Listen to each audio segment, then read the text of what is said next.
Grazing muzzles often generate controversy for horse owners, making it difficult for them to know if, how and when to use them.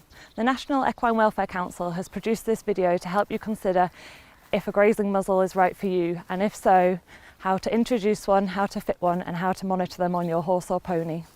Seeking advice from a veterinary surgeon to help rule out any underlying medical conditions is crucial to help choosing the right weight management programme for your horse.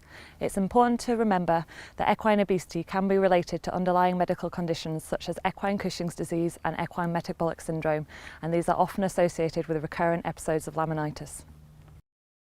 Pepper, his little native cross pony, he's 20 years old and I've had him on loan for the past 6 years as a companion pony. We started using a grazing muzzle because we tried many different options and none of them really seemed to work well for both the ponies. The benefits certainly for this pair is the fact that they can then graze in together. It does give us peace of mind that he's got as much of a natural life that he can have, out grazing all the time. The other benefit is as well that we can have him on a bigger area. He can then graze a larger area, so he's constantly then moving around rather than being kept in a small paddock. I thought that like some people, I thought it just looked a bit cruel, but actually I realised and recognised that I had to do right for Pepper, and it would be far better for him to use, for us to use the muzzle and for him to have a natural lifestyle rather than obviously put him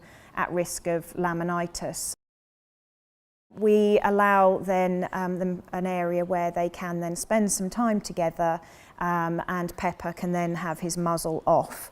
But that's the only time that we allow him to have time off without wearing the muzzle, and it has to be controlled that strictly. Additionally, we find that what we do is we take him out for short walks as well, 2 or 3 times a week, and it just means that it's helping to keep his weight down, but it gives them a little bit of a stimulation. No snacking on the way though. It's very much a power walk, and then we return them obviously back to the field. We do have annual visits from the vet, and we do make sure that they give him a general MOT. Obviously we're regularly monitoring him because of his Cushing's disease, but we've always been aware as well of the importance of making sure that we do have his teeth checked on an annual basis, so just to make sure that there is no abnormalities there or no dental problems with dental wear, which, you know, as long as it's checked, is perfectly fine. It did mean that we had to persevere, like I say, getting him used to it, but now it's just, you know, second nature, and I'm really glad that we did persevere. Rachel provides an example of successful and responsible grazing muzzle use.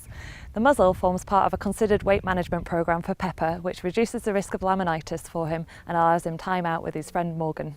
Rachel is clearly aware that wearing a muzzle can have an impact on Pepper's behaviours, such as social interactions, mutual grooming and defending himself, and compensates for this with time away from the muzzle but with restricted grazing in order to strike a balance between his nutritional and behavioural needs. Grazing muzzles can reduce grass intake by up to 80%, making them an effective method of weight control when all other options have been exhausted. These management strategies should not be left too late. Taking early preventative measures at the first signs of weight gain are better than allowing your pony to become too fat. If you are still seeing no improvements despite your efforts, seek veterinary advice.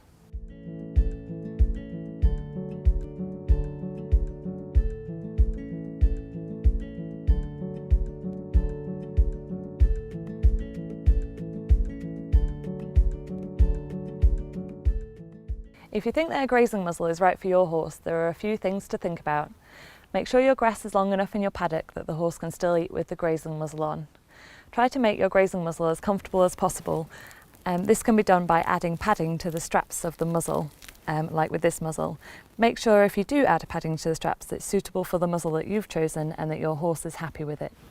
It's also important to ensure that the fencing is secure in your paddock and that there aren't any hazards in the field that the muzzle could get caught on, especially making sure that the water container has a smooth rim. The length of time your horse will need to spend wearing the muzzle will vary according to the individual and the weight management strategies available to you. Research has shown that wearing the muzzle for 10 hours a day can successfully result in weight loss. If in doubt, speak to your vet. As your horse approaches its target weight, the amount of time spent wearing the muzzle can be gradually reduced. When your horse is not wearing a grazing muzzle, make sure you restrict calorie intake appropriately. Research has shown that horses will binge eat to compensate and can consume up to 2/3 of their recommended daily allowance in 3 hours if left unrestricted. You don't want to undo all that hard work. I'm going to show you how to fit a grazing muzzle. This is Sugar. She's going to be helping me do this. It's important to remember there are lots of different sizes and shapes of grazing muzzle on the market, and each horse is an individual, so it's important to find a grazing muzzle that's going to be the right fit for your horse.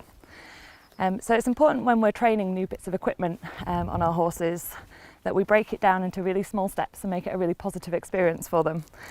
So initially, when we're fitting a grazing muzzle, we just want to measure up and make sure that we're going to have roughly the right size for their head before we even put it on the horse. So I'm just going to hold it up against Sugar's head here. Good girl. And that looks like about the right size for her.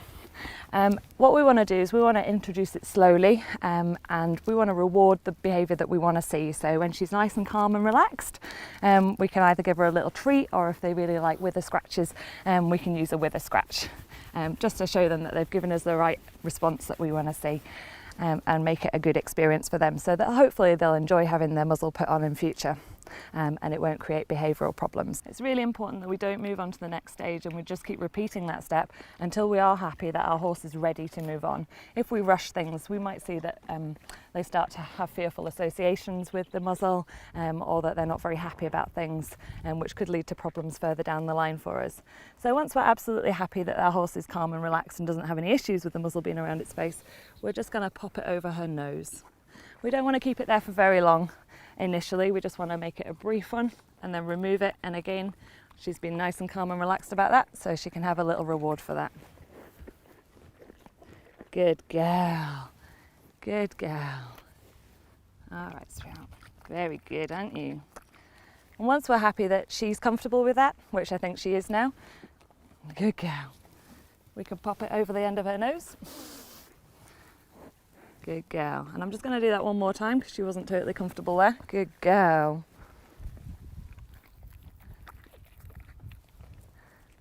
Good girl. There we go. Good girl. And she's quite happy there. So I'm just going to slip my hand over and put the head strap up over her ears there. And I'm just going to do the muzzle up. Because this is the first time that she's had the muzzle on, we don't want to leave it on for too long, but I do just want to make sure that I can slip 2 fingers under her noseband there, just to make sure that she can definitely open her mouth with the muzzle on. And because she stood nice and relaxed, I'm going to give her some of her balancer up through the muzzle there to make it a positive experience. And then we're just going to take it off. That's been nice and calm, and she's quite happy about that whole process. And going forward, we just want to increase the length of time each time that she's wearing the muzzle. And if we get to any problems at any stage, we just want to go back a step and make sure that they are comfortable and relaxed having it around their faces and around their heads before we secure it on. We leave it on for any longer. Good girl. We can see this grazing muzzle fits Sugar comfortably, because we want to make sure that it's not too tight or too loose, and we want 1/2 to 1 inch clearance around the noseband so that she can open her mouth comfortably. We also need to make sure that there's not any rubs around the head or the nose when they're wearing their grazing muzzles.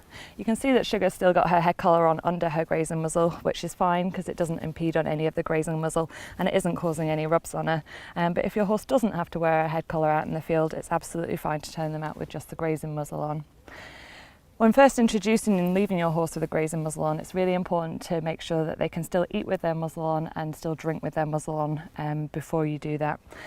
Initially, it's going to take time for your horse to get used to wearing it, so we wouldn't recommend leaving them alone with their muzzle on for any more than half an hour. It's really important to remember that wearing the grazing muzzle might change their dynamics with their field mates as well. So it's really important before they're left unsupervised with any other horses that they've been accepted back into the group.